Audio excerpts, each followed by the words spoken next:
in the mighty name of Jesus. Our scripture reading this morning is coming from the book of Exodus 16. Exodus 16 from verse 14. Exodus 16 from verse 14. And when the dew that lay was gone up, behold, upon the face of the wilderness, there lay a small round thing, as small as the hoarfrost on the ground. And when the children of Israel saw it, they said to one another, It is manna, for they wist not what it was. And Moses said unto them, This is the bread which the Lord hath given you to eat. I'll repeat again, Exodus 16 from verse 14 and 15. And when the dew that lay was gone up, behold, upon the face of the wilderness there lay a small round thing, as small as the hoarfrost on the ground.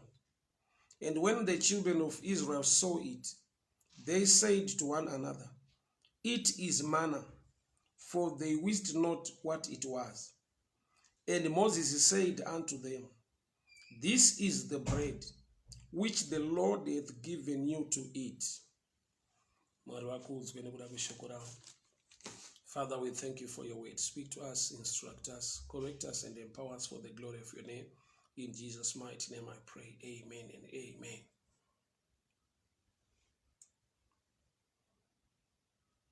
Eva Mudimu, may the good Lord bless you. You're welcome. God bless you. Evangelist Gatawa, you're welcome. May the good Lord bless you. Thank you so much for tuning in. Maimukwena Muguti, you're welcome. Shamiso Jake, Sylvia Dumbu, Blapimbas, you're welcome. Jane Mashiamombe, may the good Lord, Joelyn Mashiamombe, may the good Lord bless you. Dabana Mai Maduro, may the good Lord bless you. Thank you so much for tuning in. Yendi nayo mangwanani ano. Ineche kuita lizwira ngati mana. Izwire kuti mana. Rinongoreva kuti what is this? Izwire kuti mana. Waiwa mubvunzo. Pamusoro pe provision. Pamusoro pe zvakapiwa vana veIsraeri naMwari. Sechingwa kuti vadye. The rest of the people were not aware kuti chi. So they named the bread manna.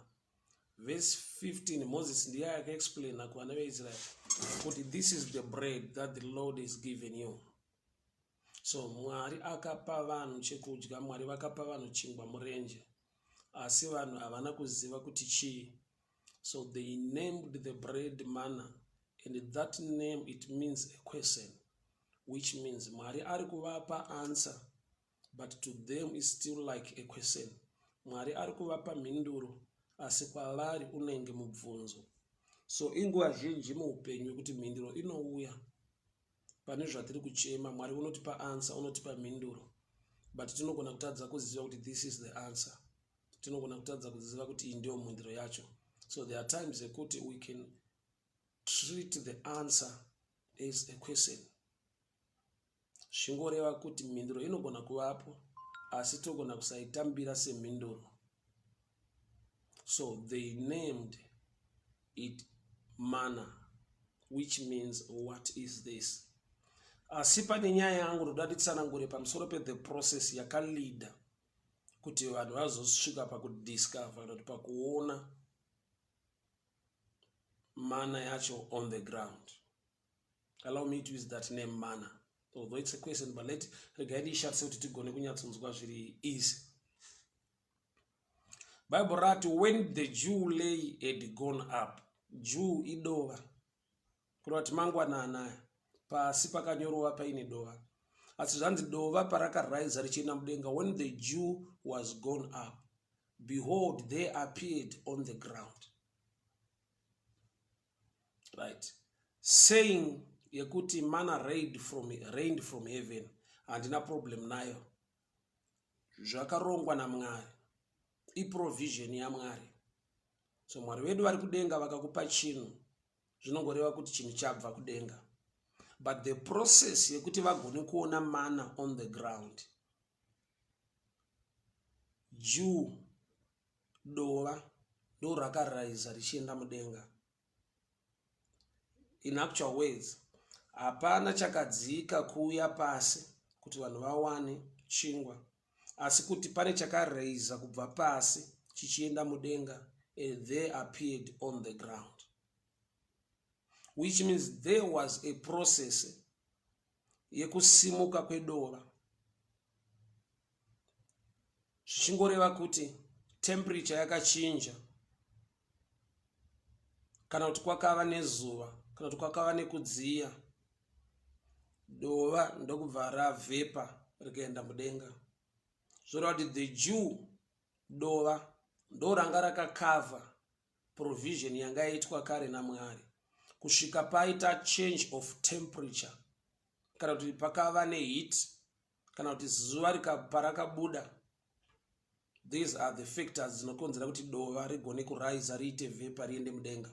Change of temperature, zvichikonzerwa neheat, uye kana kukava nezuva, dova rinoraisa, rinonyunguduka, rova vhepa roenda mudenga, paground pobva paapia, paground panobva paapia mana chingwa. So the process iri pakuti pane shanduko yakaitika, temperature change, pane heat yakavapo, pane zuva rakavapo, rakakonzera kuti Jew kana kuti dova rigone kuita rise up, kuti vanhu vagone kuona changa chakakavwa nedova. Nekureva kuti kana shoko richiti when Jew had gone up, they appeared on the ground, which means the bread was already there on the ground. Mwari akapa vanhu chingwa, tea time isati yakwana, huri usiku, but nekuti kwakava nedova, dova ndo ranga rakakavha provision yanga iripo. Saka pakava nezuva, pakava ne temperature change, pakava ne heat, dova ndokubva raraisa kuenda mudenga, and they appeared on the ground. Zvingarevei muupenyu hwedu nhasi?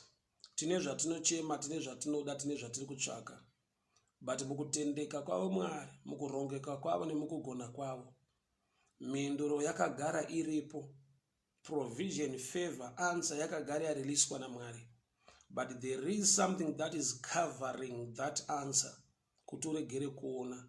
Chinonida kuti pave ne temperature change, pave ne heat, so that the Jew will rise up for the manna or for the bread to appear on the ground. Ndiri kuti kudii? Zvatinoda nekuchema kuti Mwari vatipe, vatigonese, vatirwire, zviri already provided, zviri within us, zviri pedyo nesu, zvakatisurrounda, zvakatikomberedza. But there is a covering on that inofanirwa kubva kuti tigone kuona kuti already Mwari vakatipa chingwa. Havasi kutipa chingwa nokuti tiri kuchema, vakatipa chingwa kare nokuti tiri vana vavo. But there is a covering inofanirwa kubviswa, so we can see what God has already given us. When the Jew began to rise, when the Jew had gone up, they appeared on the ground. Dova parakaita rise, parakachinja rikava vhepa rikabva paground. They had gone up, they appeared on the ground. Ini ndine pfungwa, ndine tarisiro yekuti pane zvaifanirwa kuuya kubva kudenga zvichiuya pasi, zvinoratidza kuti vanhu vane zvavapiwa naMwari nokuti zvabva kudenga. Asi kune zvinhu zvatinofungidzira kuti zvinofanirwa kubva kudenga, yeti zvakabva kudenga kare, but panyika pacho pane a process inonidwa kuitika, so that we can see, we can access what God has already given us. Why? Nokuti the Jew ikasaita gone up, truly chudova ndo ranga rakakavha, ndo ranga rakavhara the bread ya vanhu yavanga vapiwa naMwari wavo. Ndiri kuti kudii? There are things that God has already given us. Tine zvatakapiwa kare naMwari. But hepano pane dambudziko. Hatisi kutendera the process inokonzera the Jew to rise. Process iyo ingave process ipi muupenyu hwedu nhasi. Kana Bible rati when the Jew began to rise, or when the Jew had gone up, they appeared on the ground. Zvoreva kuti the ground ikava neheat, and the ground represents man. Man was created from the dust of the ground. Baba Mtandwa, you're welcome. God bless you. My brother Napoleon Mate, may the good Lord bless you. You're welcome. Happiness Kanofema, may the good Lord bless you. Thank you so much for tuning in. So the ground represents man, because man was created from the dust of the ground. Saka dova paraita rise, kurati pane zvinofanirwa kubva pamunhu zvinokonzera kuti agone kuona zvaakaitirwa naMwari zviri paari, which means pamunhu wese pane a covering. Ngatidzokei kuna Adam. Adam pachake ari lonely, asina a life partner, asina mudzimai. Mwari vakauya vakavhura flesh. Flesh represents ground. Mwari vakaita open the ground, the flesh, vakatora rumbavhu, and God created. Mwari vakamupa mudzimai. So which means solution was already hidden in man, but paidiwa the opening of the ground, paidiwa kuvhurwa kweflesh. Flesh, ground, and man are one thing. Man was created from the dust of the ground. So already Mwari vane zvavakadeposita mumunhu, Mwari vane zvavakaisa pamunhu mumwe nemumwe. But hepano pane nyaya, they must rise Jew, dova ngarichisimuka, tigone kuona zviri patiri, tigone kuona provision, tigone kuona solution, tigone kuona favor yakaiswa patiri. So zviri pachena kuti chakakonzera dova to rise temperature change.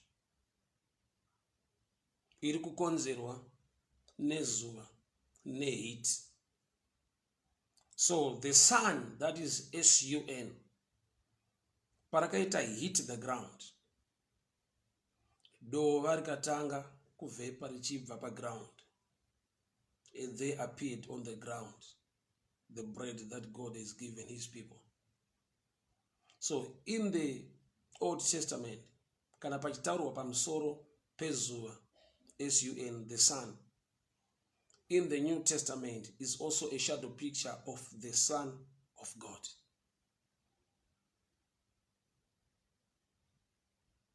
Which means shoko ra Kristu, nokuti Jesu ishoko. So the Son of God, shoko rake, rikarova panyama yako, rikaunza ma changes mukuita kwako, your character and what you do. You will discover kuti shoko rikaita ma effects from the spirit to the physical. Rikashandura mafungiro ako, mafambiro ako, mararamiro ako. You will discover kuti panzara yako yawaichema, the bread is already there. Chingwa chacho chaunoda chagara chiripo. Blessing ne favor yawaitsvaka Mwari vagara vakaisa pauri. Bachaingodiwa bedzi ndere kuti shoko rikakushanda, shoko rikakushandura, shoko rikakurwira, shoko rikakoza ma changes pauri. The covering yanga yakavhara the blessing kuti uregere kuiona inoitwa unveil. There you can see the blessing and the favor of the Lord. Mwari zvavakaisa mauri. I'll give you an example. Kana munhu aine calling, for example, as a preacher, munhu anodiscover calling nokuti agara akaberekwa for that reason, for that purpose, yanga iri hidden maari. So kune ma circumstances anoitika, kune zvaanosangana nazvo zvinomusvitsa pakuzodiscover kana zvanga zvakavhara that thing zvadisappear zvabva.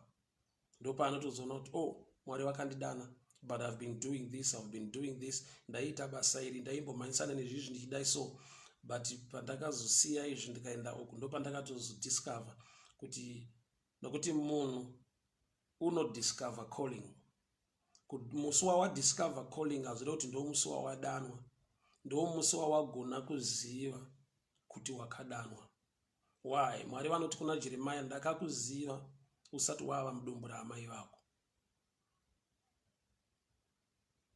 So munhu wese ane zviri paari, munhu wese ane zviri maari, munhu wese ane nyasha, blessing nefavor yaMwari paupenyu hwake. Asi kungangodaro kune zvinhu zvakavhara zvinofanirwa kubva to reveal the blessing and the favor of the Lord zviri pamusoro peupenyu hwako. Mana yavakaona on the ground ichokwadi kuti vakapiwa naMwari chingwa kuti vadye, but the process nyange vapiwa naMwari hakuna chakabva kudenga chichidzika, asi kuti pane zvakabva paground zvichikwidza for people to discover the bread on the ground. Tine zvatinochema nekuda kuti dai Mwari vatipa nyamba, zvimwe zvacho already takazvipuwa, but pane a process, pane kushandurwa kwatofanira kuitwa neevhangeri. Pane zvinofanirwa kuriliswa zvobva patiri, nokuti ndo zvakavhara zvikakava the blessing and the favor of the Lord yagara iri patiri. Now that's when kuti kudi you are already blessed, you are highly favored, the blessing of the Lord is upon your life, but pane a blockage, pane a covering yekuti unogona kuchema nenzara muenvironment ine zvekudya zvako nekuda kwekuti there is dew, pane dova riripo rakavhara rinofanirwa kuti rikavhepa rikabva rinoita unveil the bread, the revelation, the blessing that God has already given you. Pane zvakanaka zvakaitwa naMwari muupenyu hwako zvaunogona kunonoka kuona nekuziva saAdamu kuti he was lonely, yet God created them male and female, but he was lonely kusvika Mwari vamuvatisa hope huru vakatora rumbabvu akava nelife partner yake. Kuti Adamu waitotadza kuona zviri paari zviri maari nekuda kwekuti the flesh that represents the ground yanga yakakava the rib that God wants to use. So the rib was already inside Adam, which means inside man mune answer, inside man mune blessing. God is all knowing. Mwari vanoziva, God is prophetic, vanoziva nyangwe neramangwana to an extent yekuti vaitoziva kuti Adamu uchada kuva nemudzimai.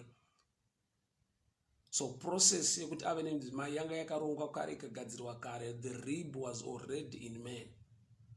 Bible rinoti Mwari vakatsvaga kumwe kwese kuti vape Adamu mubatsiri, vakashaiwa kusvika vavatisa Adamu hope huru.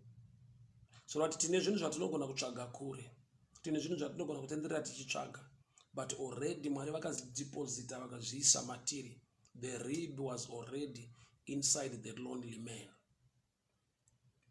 Eve was already inside Adam. The rib was already inside the lonely man. So handizive situation yawinayo, handizive zvakutarisana nazvo, but with the grace and the favor of the Lord, there is something already in you, or there is somebody already close to you wawaconnectwa naye naMwari kuti ugone kusvika to another level, ugone kubata zvimwe zvinhu zvaunofanirwa kubata nekuenda paunofanirwa kuenda. But relationship iyoyo yakavharwa nerimwe dova zvekuti aripo but hamusi kucommunicate, aripo but hamusati maakutaura along those lines. Pane dova rinogona kuvhara marelationships, pane dova rinogara kuvhara mabusiness, pane dova rinogona kuvhara nyange utano hwemunhu. That Jew must rise. That Jew must vapor today for you to see the blessing and the favor of the Lord that God has already given you. Kune dova rinofanirwa kubva panzvimbo. So zviri pachena kuti there was temperature change, there was heat, there was the sun. Zuva parinobuda zvichida uri kunzvimbo ine huswa, ukatarisa pahuswa unenge une dova kana zuva rabuda unoona vapor, unoona tunenge tuhutsi turi kusimuka. Dova rinoita rise, rinobva pahuswa, rinobva paground kana paita temperature change, kana kuti kana zuva rabuda. So in the old, it was because of the sun or because of the heat.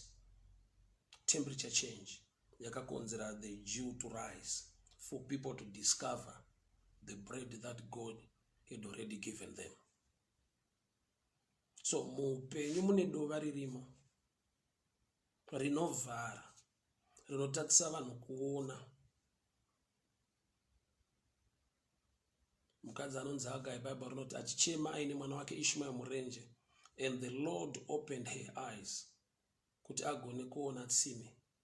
Bible hariti Mwari vakavhura tsime, Bible rinoti Mwari vakavhura meso aHaga kuti aone tsime. Kurati meso aHaga aiva nedova, anga akavhara, zvekuti waichema nenyota ari pa right place, ari panzvimbo ine tsime, kusvika Mwari vakavhura meso ake. So sometimes meso emunhu angangodaro aine dova rinoda kubviswa. The ground yanga yakakavwa neJew, people were crying. Nzara yakabata pavanhu, vanhu vachida chingwa. Asi dova parakangoita rise, they appeared on the ground.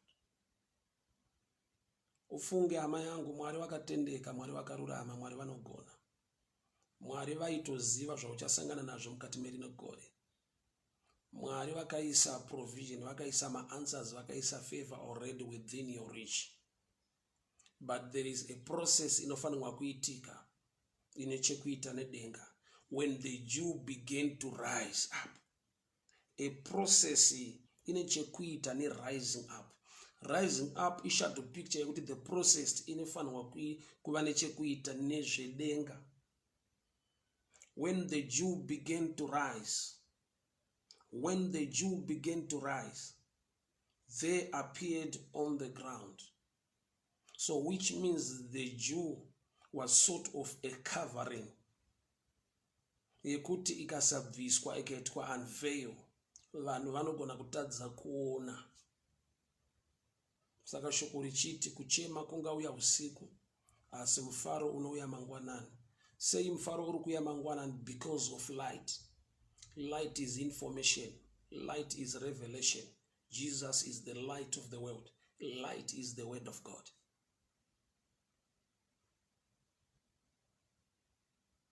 When the Jew began to rise, when the Jew had gone, which means as long the Jew iripo, munhu anogona kutadza kuona. As long the Jew iripo, munhu anogona kutadza kuona provision, favor, blessing yakaiswa naMwari muupenyu hwake.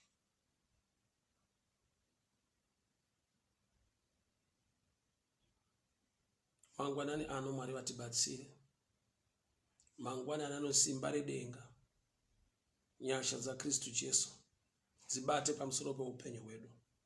Dzigone kubvisa this Jew yakaita a blockage, a covering, yakavhara basa rako. The Jew yakavhara your finances. The Jew rakavhara utano hwako. Dova rakavhara favor yako. Dova rakakava relationship yako yakaropafadzwa naMwari. It was because of the rising of the Jew. Yakakonzera kuti vanhu vagone kuona what God has already given them. Moses ndiye akataurira vanhu, this is the bread that the Lord has given you.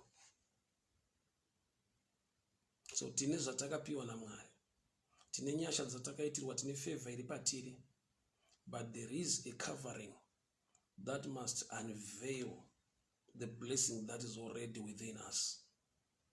Pane chakavhara ropafadzo yatakapiwa kare naMwari.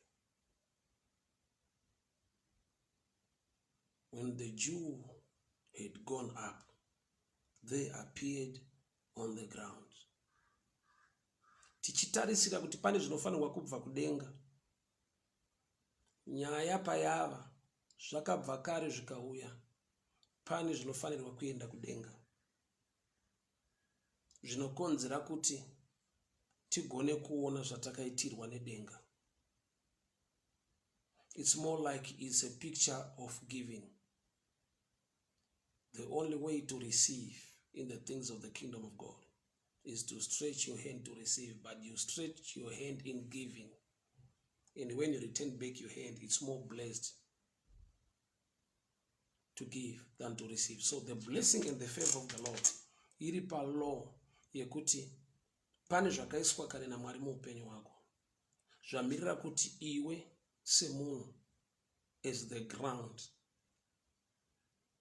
dova riri pauri ribve, ugone kuona zvakaitwa naMwari kare muupenyu hwako. Pane nguva yekuti tinodiscover zvimwe zvinhu, tobva tava nepfungwa yekuti ndofunga Mwari vazviita nhasi kana kuti vazviita manje manje. Kune zvakaitwa kare zvinotora nguva kuti munhu adiscover. Munhu achiberekwa mune zviri mumunhu kare, but zvaanodiscover by age. I'll repeat this. In the natural sense, in the natural terms, munhu achiberekwa, whether murume kana mukadzi, maari mune zvinhu zvaanogona kudiscover kana akura. Zvisingareve kuti paakura ndo pazvauya, ndo paapiwa, asi kuti zvakagara zviri maari, but zvakamirira a time yekuita unveil. And chai chinokonzera kudaro age. So there is blessing, there is favor in you, but pane time inodiwa kuti chinhu ichocho chive revealed. That's in the natural. But in the spiritual now, already the blessing and the favor is there, but there is Jew yakaita cover. Zvekuti unogona kushaiwa chingwa, uri munzvimbo ine chingwa, but nekuda kwekuti pane dova riripo, kuchema kunguva yausiku asi mufaro mangwanani. So dova harisi kuzoraiza usiku nekuti temperatures are low kuri kutonhora. But when temperatures begin to change, the Jew will turn into vapor and unveil what the Lord has given people that is already on the ground. Pauri pane nyasha, pauri pane ropafadzo, asi nyaya iripo, pane dova rakavhara ropafadzo yako. Pane dova rinova a blockage pa blessing yakariliswa kare nedenga muupenyu hwako. Acts 16 verse 14. And when the Jew that was laid gone up, behold, upon the face of the wilderness,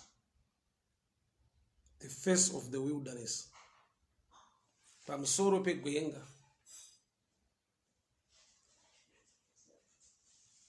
when the Jew is gone up, behold, upon the face of the wilderness, they lay a small round thing, as small as a hoarfrost on the ground, on the face of the wilderness. Wilderness zvinoreva gwenga. Gwenga I picture inzvimbo yakaoma, a dry ground. That's the wilderness. But there appeared provision upon the wilderness. Mwari ngavakupe ropafadzo mukuoma kwazvo. Pa wilderness yauri kuexperience, sangana nenyasha dzaMwari. Mwari vari kupa vanhu chingwa mugwenga muwilderness. Gwenga rinongoreva kuoma, wilderness rinongoreva a dry ground. Asi mu dry ground imomo tomakanongwa mana, tomakanongwa chingwa on the ground. Sangana ne favor mukuoma kwazvo.